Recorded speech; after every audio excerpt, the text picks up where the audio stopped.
છોટાઉદેપુર સહિત રાજ્યના તમામ શહેરોને પાસપોર્ટ કચેરીઓને બોમ્બથી ઉડાવી દેવાની ધમકી મળતા તંત્ર સતર્ક બન્યું. છોટાઉદેપુર, ભાવનગર અને સુરત સહિતના શહેરોની પાસપોર્ટ કચેરીઓને નિશાન બનાવી ધમકી આપવામાં આવી હતી. છોટાઉદેપુર પાસપોર્ટ કચેરીને સીધો કોઈ ધમકીભર્યો ઈમેલ મળ્યો ન હતો. છોટાઉદેપુર, ભાવનગર અને સુરત સહિતના શહેરોની પાસપોર્ટ કચેરીઓને નિશાન બનાવવાની ધમકી આપવામાં આવી હતી.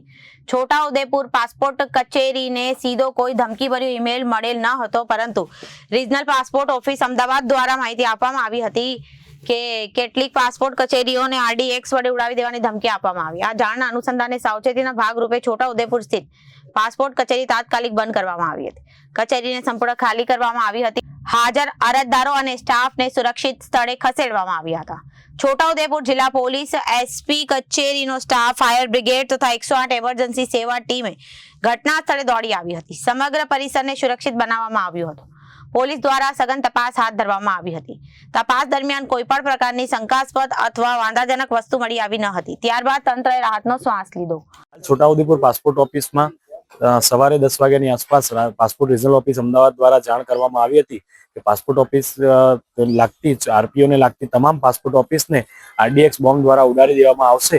તે સંદર્ભે અમને જાણ મળતાની સાથે જ અમે પાસપોર્ટ ઓફિસને પૂરેપૂરી ખાલી કરી ત્યાં આવેલા માણસોને બહાર બેસાડી અને પાસપોર્ટ ઓફિસ બંધ કરીને છોટાઉદેપુરમાં આવતા ફાયર વિભાગ, પોલીસ વિભાગ, SP વિભાગ, ડિઝાસ્ટર ટીમ દરેક ટીમને અહીંયા બોલાવી અને અત્યારે હાલ પૂરતે શોધખોળનું કામગીરી ચાલુ છે. Bureau report, Janadesh news.